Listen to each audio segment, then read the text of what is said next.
I got robbed in Madrid. Here's what I learned. 1. Don't play footsies with people on the street because you're worried that they'll remember you as the uncool guy that didn't play footsies with them on the street. I had just left a bar and I was in my own little world a little bit, looking down at my feet as they shuffled me home, as you do, and out of nowhere a guy seemed to be sort of dance hopping or something and said, "Tap my foot with your foot, bro." What a fun charade on the street. And, I didn't want to be remembered as a guy who didn't tap his foot, so I tapped his foot. And I guess I was looking at my foot tapping his foot, which meant my attention was away from my phone in my pants pocket, and angles something were probably ideal for him to take it and run. And I realized 2 seconds later, but drunk Alistair, as it turns out, is not as agile running through the streets of downtown Madrid as you might think. A very funny friend of mine said it was probably very easy for them to take it while you were, crawling hands and knees through the streets of Madrid. But no, I wasn't that drunk. I'd had a bit to drink. My reactions weren't as quick as they usually would have been. But everything happened very quickly. If I had actually thought about it for even a second, I would have thought, who the fuck is this guy? He can get fucked. No, I'm not going to tap your foot, bro. But that's how that goes. Lesson 2, and probably the most important lesson, you need to know your IMEI number. That's IMEI. I had never heard of this number.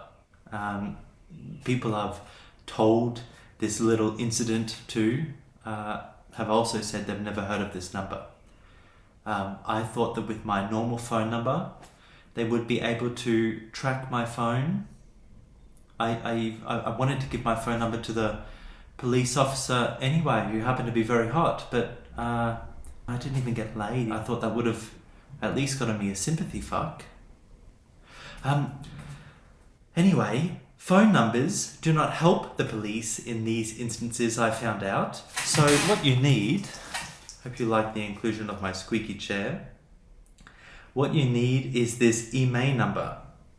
Now, I have an iPhone, which admittedly has pretty good security. I don't think they got into my phone's content, which is good. But mainly if you're on your iPhone, you would sort of go to... that's convenient, isn't it? Is that helpful? Is that really helpful to you all for me to show you these very clear screen demonstrations? You click here on the blue, and you click here on the white. You click here, local life. No, really you go to general, about, somewhere down there is an IMEI number.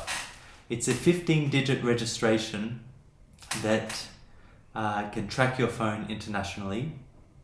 It's unique to your phone, which is why it's probably so helpful. And that's what they need if you get robbed.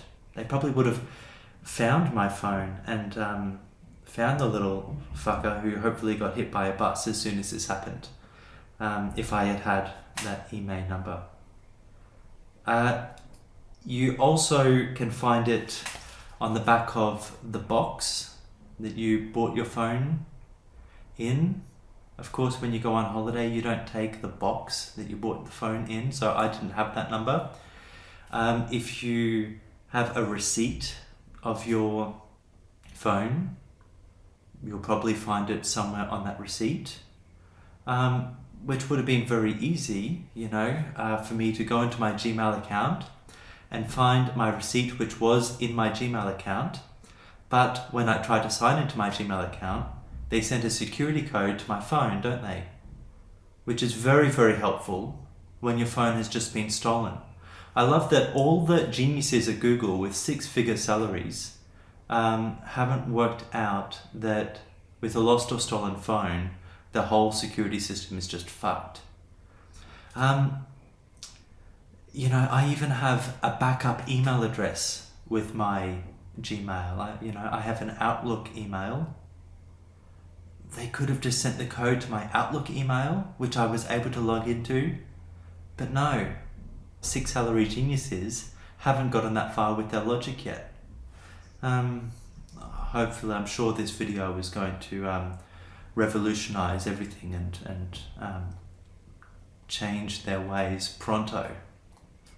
Pronto. Just wanted to throw a little bit of the Spanish lingo at you. What else did I have to say? I also wanted to say, you got that part before where you don't play footsies with strangers on the street. Good. I also wanted to say that my little inner voice before, we all have one, I'm not schizophrenic. My inner voice before would always be saying, you're spending too much time on your phone. You should be rehearsing how you're going to respond to someone who wants to play footsies with you on the street. You know, you should be doing something more practical with your time, in other words. But after losing my phone, after my phone getting stolen, I really just missed scrolling through my phone and, you know, laughing at stupid shit. Like this video, I guess. We're not really exempt from that status. So be sure to like and subscribe, because I produce stupid stuff all the time. Whether it's funny or not, that's up to you to decide. I don't keep myself up at night from laughing at my own jokes. I'm too busy crying about how I got robbed.